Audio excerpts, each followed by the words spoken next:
Cae la tarde y en un rincón de la ciudad, en un pequeño jardín, alguien cuenta una historia, reflexiona en voz baja o conversa, paseándose bajo los árboles. Es hora de volver a casa, bajar la velocidad y darle tiempo al tiempo. Christian Warnken nos abre la verja de su jardín para que respiremos aire puro y oxigenemos el espíritu. En Pauta, aquí comienza Desde el Jardín. Una presentación de Vida Cámara, empresa de seguros de salud y vida de la Cámara Chilena de la Construcción. Y en sus 100 años, Fundación Irarrázaval. Lo esencial de toda exploración será volver al propio jardín y ver las cosas por primera vez. Decía el poeta T.S. Eliot. Queridos y queridas radiovidentes que me escuchan en Antofagasta, en Viña del Mar, en Santiago, en Valparaíso, que nos siguen a través de pauta.cl, también en Spotify. Muy buenas tardes. Estoy abriendo la verja de madera de mi jardín. De hecho, ya estoy situado en un rincón de mi biblioteca a un costado de mi jardín. Y empiezo a ver cómo ya cae la tarde, cómo se aproxima lentamente la noche. Y escucho por ahí dando vuelta a mi fiel chucao, del cual tengo el grabado a mi espalda, el pájaro sureño que me acompaña todos los días a las 8 de la noche cuando abrimos la verja de este jardín. Y a propósito de jardín, ustedes saben que el desierto de Atacama regala cada cierto tiempo, cada ciertos años, no todos los años, un jardín absolutamente milagroso. Me refiero al fenómeno único en el mundo del desierto florido. Es conocido sobre todo el desierto florido que aparece ante nuestra vista entre Copiapó y Vallenar. Es un espectáculo, un verdadero festival, un carnaval de 200 especies endémicas que milagrosamente emergen desde las arenas, desde la sequedad más radical del desierto. Este fenómeno natural que tiene que ver con estas lluvias, que tiene que ver también con ciertos tiempos de espera y la manera como esa lluvia y esa agua opera sobre las especies, no es algo que haya sido provocado o hecho por el hombre. El hombre cree que puede hacerlo todo, ¿no es cierto? Hoy día, sobre todo, el sujeto moderno está investido de una voluntad de poder, de una sensación de que a través del dominio técnico del mundo prácticamente no hay límite para las posibilidades que quiere hacer. Puede ir a la luna, si quiere puede ir de ida y vuelta, puede haber un tour a la luna, y no hay problema para el ser humano en ese sentido de alcanzarlo todo. Sin embargo, el desierto florido me parece a mí una metáfora en el doble o triple sentido del término. Primero que nada, en la imagen de que a veces, en medio de la desertificación, y si usamos el desierto como metáfora, por ejemplo, de la pérdida de sentido, por ejemplo, la devastación que la misma técnica produció en el mundo, la irrupción de estas flores en pleno desierto nos dicen que siempre, en alguna parte, en algún lugar, hay una esperanza y hay un milagro que como un don gratuito se manifiesta ante nuestros propios ojos. Es el milagro absoluto de la vida y de la existencia. Pero a veces el desierto florido no ocurre. Hay años en que el fenómeno, muy esperado por los turistas, por los que quieren ir a visitarlo y sacarse fotos, etcétera, no aparece. De hecho, en las últimas 2 décadas, el desierto florido se ha repetido en 11 oportunidades, en 20 años, y las últimas ocurrieron el 2015 y el 2017. O sea, la naturaleza decide cuándo realmente quiere que se produzca este desierto florido. Sin embargo, ha surgido un proyecto muy cuestionado de querer, a través de riegos artificiales, producir un desierto florido artificial, aunque sea en una zona muy acotada de este desierto. Esto ha generado todo un debate entre los expertos en el tema, los que han estudiado. El desierto es un verdadero libro y ha sido estudiado por expertos de distintas disciplinas, desde climatólogos, antropólogos, arqueólogos, ecólogos. Hay ecólogos que estudian específicamente el desierto Y lo que dicen es que el producir este desierto florido artificial podría dañar el desierto natural.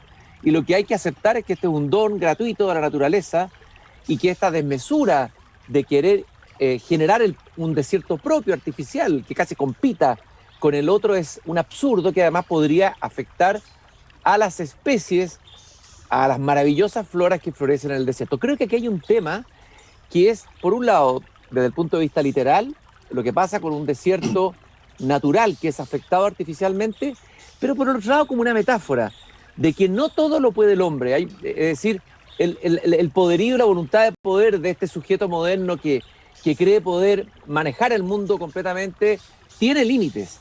Por algo Heráclito decía esa famosa frase, el pensador del alba del pensamiento griego decía, la naturaleza ama ocultarse.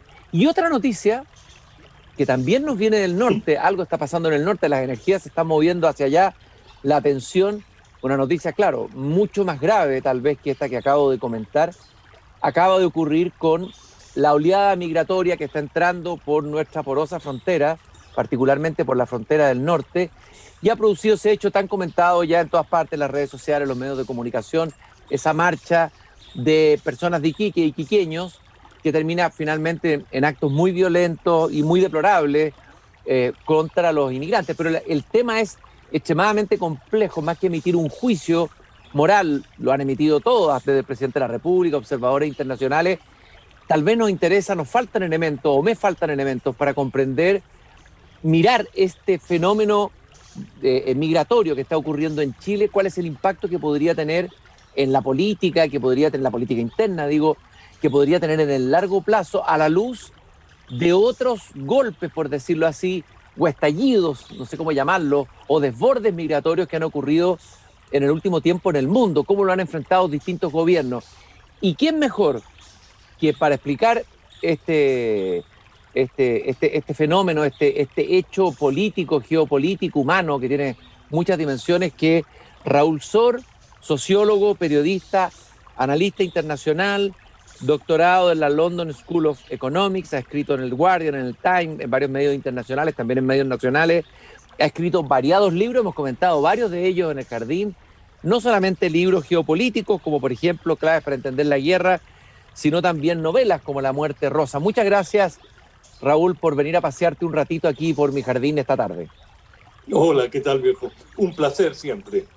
Para mí también, un gustazo. Oye, Raúl, lo primero, a ver, me imagino que tú has estudiado el fenómeno de las migraciones, es decir, se podría decir que es uno de los fenómenos más importantes, junto con el cambio climático tal vez, de los que va a tener mayores consecuencias en las próximas décadas, el desarrollo político, geopolítico en el orden mundial.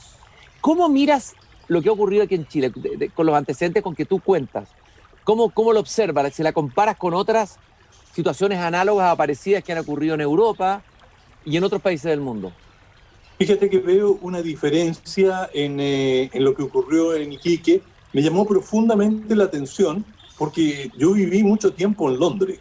Y fíjate, en Inglaterra, en Gran Bretaña, hay temas de xenofobia, pero la xenofobia está concentrada, y esto es muy especial, en los lugares donde hay menos migración, hay más xenofobia. Y en aquellos lugares donde hay una gran inmigración, la gente lo acepta más, aprende a convivir con los inmigrantes. Y el ejemplo más claro es Londres, que además tiene un alcalde que es hijo de inmigrantes y que ha tenido una convivencia multicultural y multirracial extraordinariamente positiva. Y bueno, tampoco se pueden sacar conclusiones específicas de una ciudad porque en cada lugar del mundo este fenómeno se da de distintas maneras. Estados Unidos es un país de inmigrantes, es decir, un porcentaje muy alto de la población tiene orígenes de personas que llegaron en barco o a través de enormes columnas por tierra.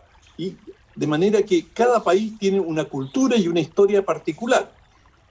Ahora, sin embargo, se ha dicho que el fenómeno migratorio ha producido, por ejemplo, en la política interna, la aparición de movimientos de ultraderecha, de movimientos nacionalistas, de movimientos xenófobos, que les ha dado incluso, ha sido un elemento acelerante para que darle más presencia y espacio político a esos grupos. ¿Estás de acuerdo con ese diagnóstico?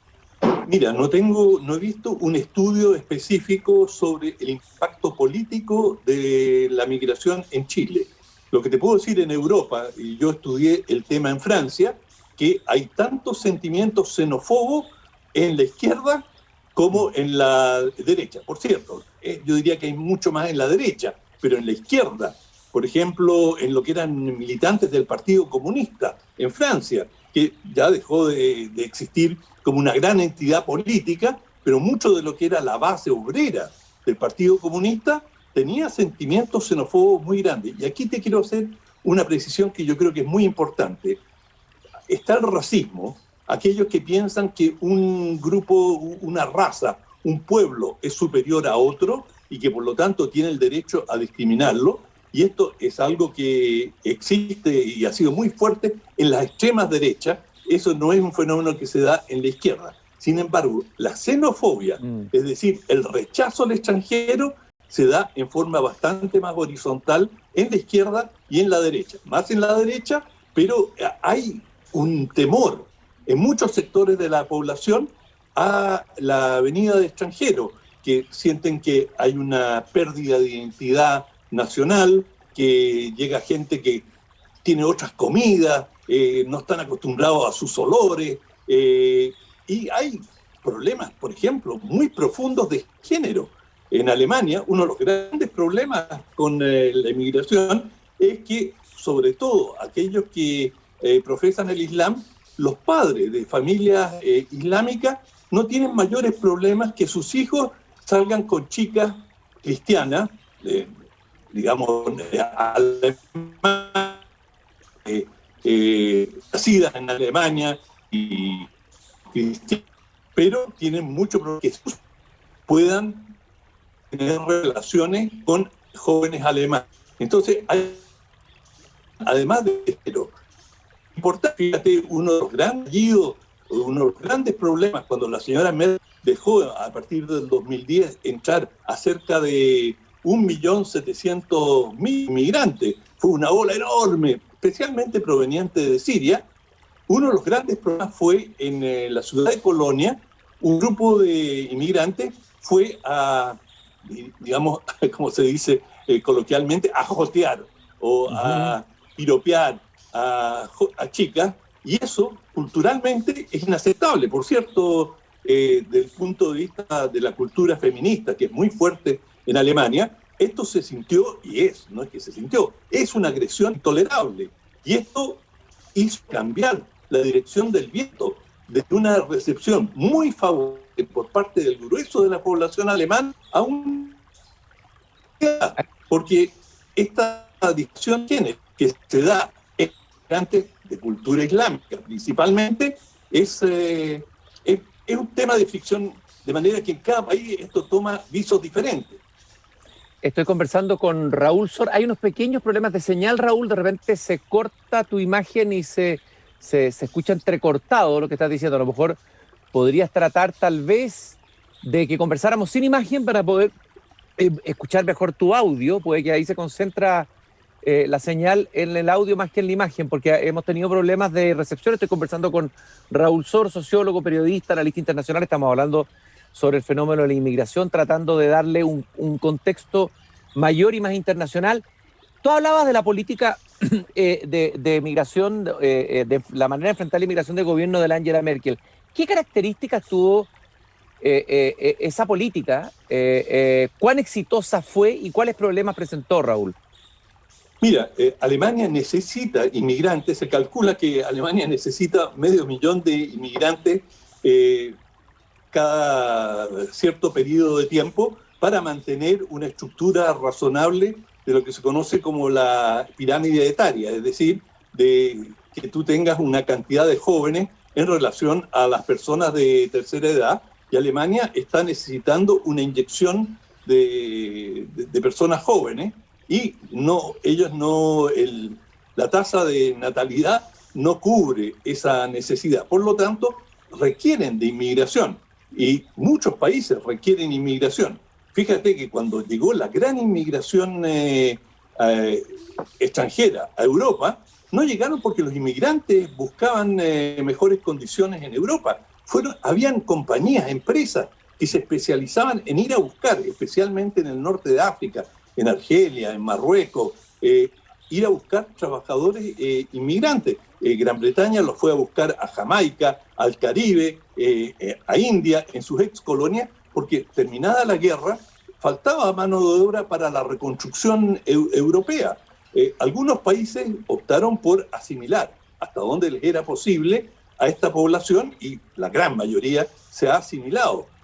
Alemania tuvo una actitud un poquito diferente y llamaba a estos trabajadores invitados. Es decir, esto tiene fecha de término, pero claro, con el tiempo la mayoría se ha terminado asentando allí y bueno, las migraciones son como los vientos, van desde la alta presión a la baja presión. En el caso de las migraciones es desde la pobreza a la riqueza. La riqueza y la posibilidad de una vida mejor es un verdadero magneto que atrae a millones, a decenas de millones de personas, y el caso más evidente es Estados Unidos, que es el gran magneto, y permanentemente estamos escuchando de columnas de decenas de miles de personas que tratan de entrar a Estados Unidos y que si tú miras las estadísticas en Estados Unidos, por ejemplo, el porcentaje de inmigrantes residentes que trabajan en la construcción, en la agricultura, buena parte de la agricultura del sur de Estados Unidos no podría funcionar si no tuviera inmigrantes. Por lo tanto, si bien hay rechazos por parte de sectores de la población, la venida de migrantes es una necesidad. También ha sido el caso en Chile. En la agricultura, por ejemplo, en ciertas temporadas, una buena cuota de los trabajadores son migrantes. Bueno, y ahora justamente se está hablando de una escasez de mano de obra bastante dramática. Justamente ahora en la agricultura, me parece en el sur de Chile, hay una demanda de mano de obra y no hay mano de obra para la agricultura. Por ejemplo, ahora la pregunta que te hago, ¿cómo le fue a Angela Merkel? Ahora, porque ese fue digamos, ella se preparó, ella generó una política, enfrentó este desafío mayúsculo y bueno, los alemanes sabemos que hacen bien las cosas. Nosotros, en cambio, pareciera que estuviéramos improvisando, pareciera que aquí no hubiera una política clara. ¿Cómo lo evalúas tú, si lo comparas? Lo que está pasando ahora en Chile y lo que pasó en Alemania, aunque yo sé que son realidades muy distintas. Bueno, Alemania necesitaba una inyección de mano de obra y parte de la mano de obra que llegó, por ejemplo, desde Siria, era relativamente calificada y se pudieron incorporar con cierta facilidad.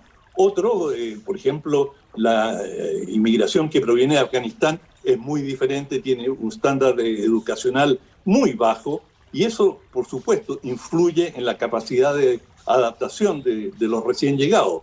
Y varía mucho de región en región, pero lo que te dije al comienzo es muy interesante.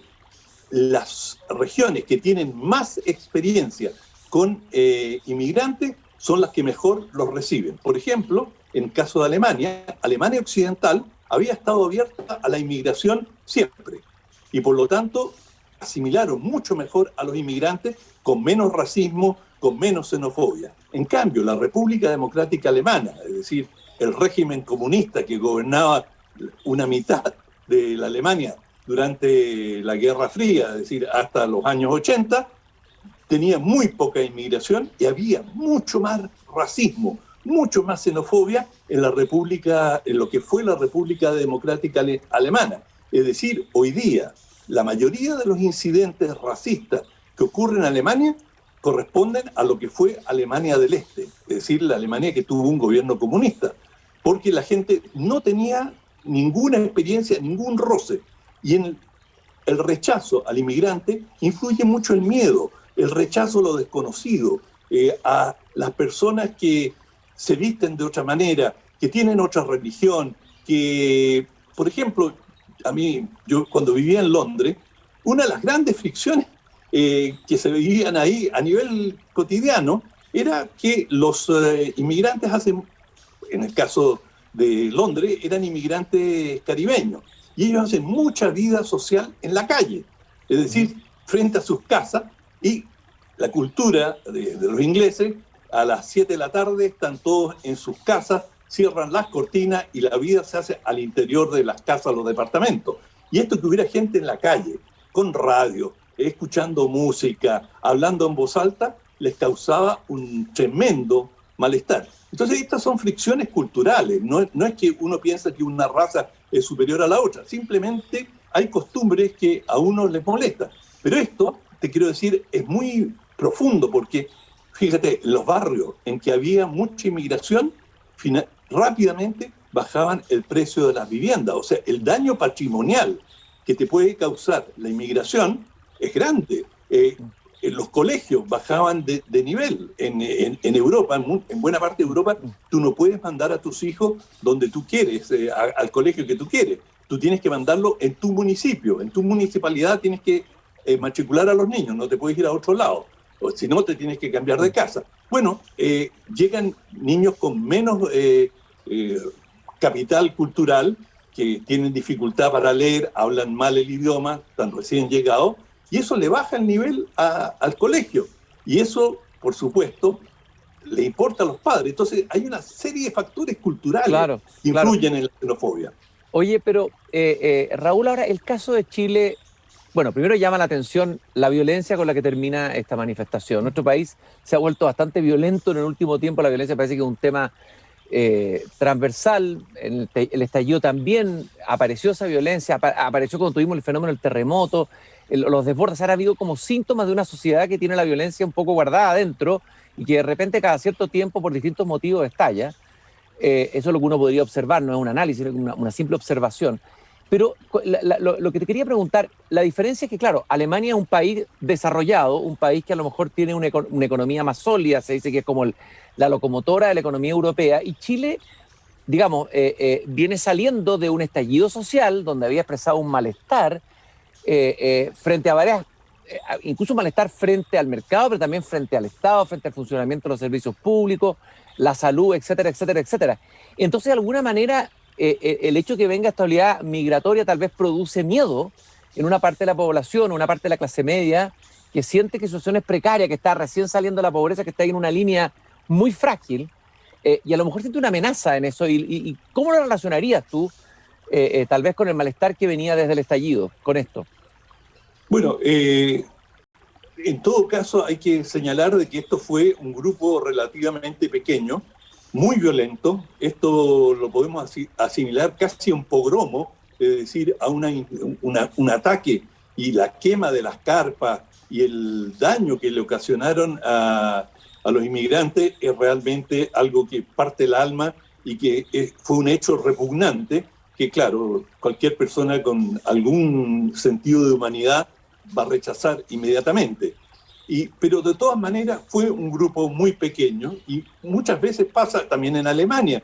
En Alemania quemaron refugios, incendiaron refugios, les lanzaron bombas Molotov, es decir, con el riesgo de que niños, personas indefensas dentro de estos refugios pudieran perder la vida.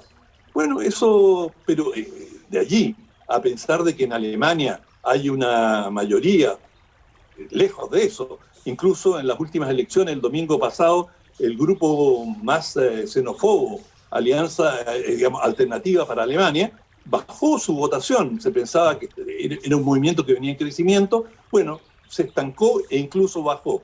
Y yo creo que en Chile tampoco.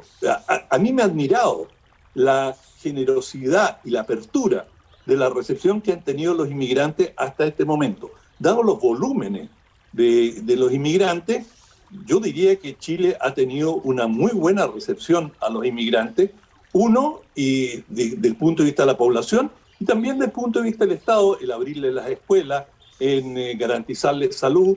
En fin, ha habido una actitud positiva en un país que además tiene, aunque ha ido progresando bastante, tiene recursos limitados. Por lo tanto, yo diría que si uno lo mira en una perspectiva amplia, este incidente es eso, un incidente, no la tendencia dominante.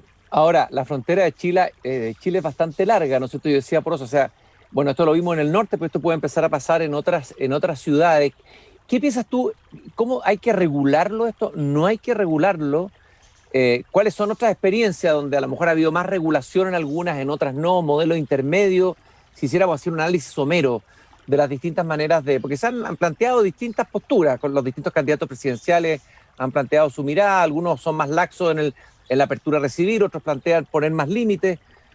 ¿Cuál sería la política adecuada a la luz de lo que ha pasado en la experiencia internacional? Comparando, eso sí, una realidad que es la realidad chilena, que es distinta probablemente a países más desarrollados, Raúl.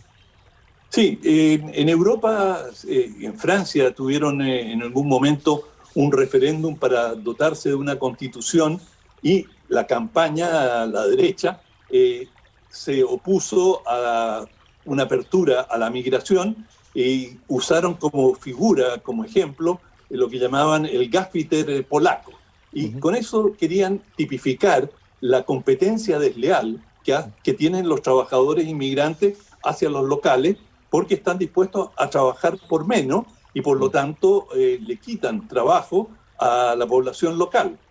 Se han hecho estudios en Europa y ese no es el caso. Hay un déficit de mano de obra y en general los inmigrantes tienden a situarse en otras esferas del mundo laboral, y lo mismo se ha visto en Chile, que habiendo una demanda muy grande, por supuesto, hay espacio para todo. Ahora, los más interesados en que haya inmigración, en general, son los empresarios. Y los empresarios, hay este concepto del el ejército de reserva, es decir, un ejército laboral de reserva, de mano de obra, que en la medida que vienen inmigrantes, esto les permite una mayor capacidad de negociación. Y por eso, en algunos lugares, ciertos sindicatos, estoy hablando de Europa, eran contrarios a la inmigración, porque sentían que eso contribuía a deprimir su salario. Pero en general, por los estudios que he leído, ese no es el caso. La mayoría de los países requieren mano de obra, y si no, esa mano de obra no son inmigrantes, simplemente va a haber carencia, va a haber necesidad de importarlo. Mira, lo está viviendo Gran Bretaña en estos momentos. Hay una gran crisis porque las estaciones de servicio están vacías, digamos, no tienen petróleo y benzina. Y en parte esto ha ocurrido porque les han privado de visa a los choferes de los camiones que transportan el combustible. Ellos se han ido retirando, muchos de ellos han dejado en Inglaterra, y hoy día tienen una tremenda carencia de choferes, por darte un ejemplo de estos días.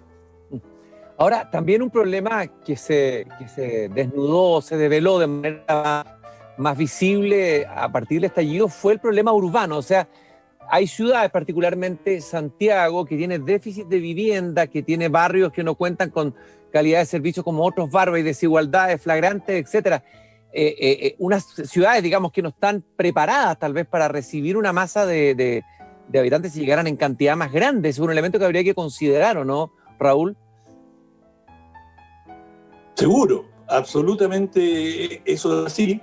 Y por supuesto, algunas comunas donde han llegado mayor número de inmigrantes, las fricciones son mucho mayores. Además, hay, como te decía, fricciones culturales, es decir, de ruido, de costumbre, en que se realizan las reuniones. Eso, claro, genera un problema, y uno lo ve, por ejemplo, en Estación Central. A mí me tocó ir a visitar algunos lugares allí, y bueno, sí, tú escuchas la queja de los vecinos, sobre todo en esto que llaman los guetos verticales, es decir, los grandes edificios. Hay mucha queja, pero eso además es un problema transitorio. La inmigración en Chile es una inmigración absolutamente afín, es decir, los venezolanos, los colombianos se integran, hablan nuestro idioma, comparten la religión, es decir, hay una afinidad enorme con los inmigrantes. Piensa tú lo que es alguien que viene de Nigeria en Alemania. Diferencia de color de piel, religión, muchos de estos nigerianos profesan el Islam, no hablan el idioma para nada, hablan alemán. Entonces las diferencias son realmente muy grandes. No es el caso aquí. Oye, Raúl, ¿y hay alguna experiencia anterior en Latinoamérica? Porque pareciera que Chile es un lugar apetecido por muchos inmigrantes. También hay una paradoja, ¿no? Porque es un Chile descontento, un Chile con malestar y sin embargo un Chile donde mucha gente quiere venirse. Hay una contradicción ahí.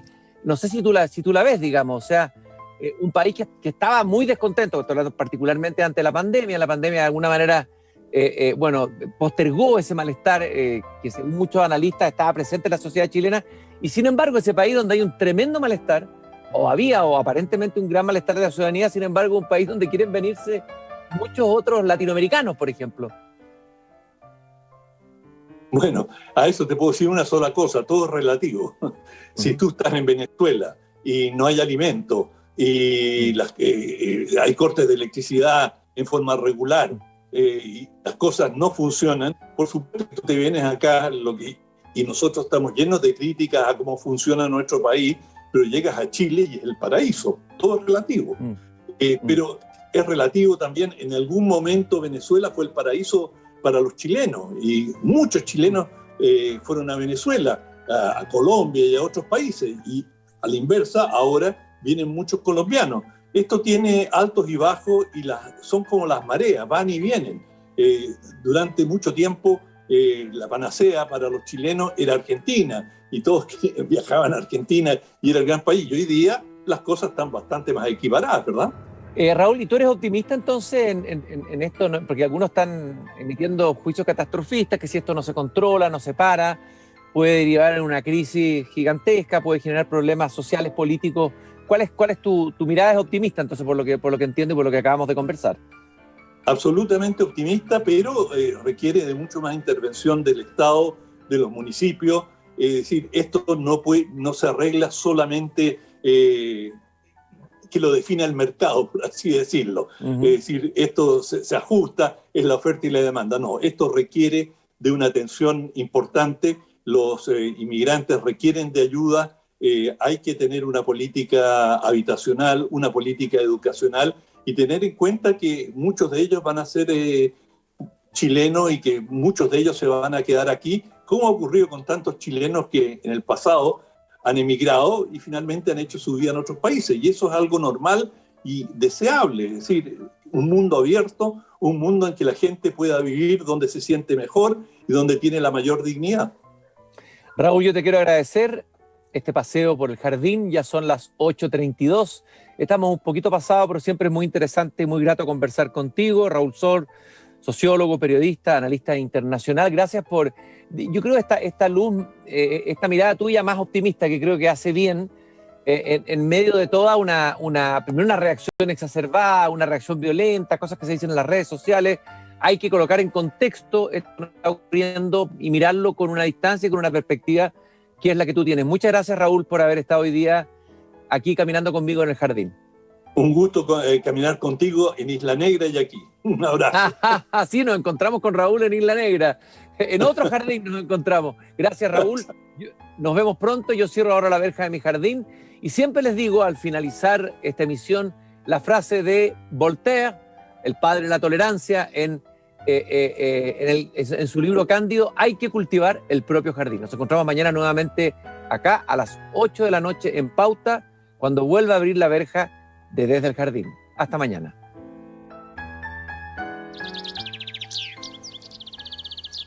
Es hora de cerrar la verja de madera del jardín. Pero Christian Warnken la volverá a abrir todos los días de lunes a viernes a las 20 horas en Radio Pauta, cuando comience de nuevo Desde el Jardín. Una presentación de Vida Cámara, empresa de seguros de salud y vida de la Cámara Chilena de la Construcción. Y en sus 100 años, Fundación Irarrázaval.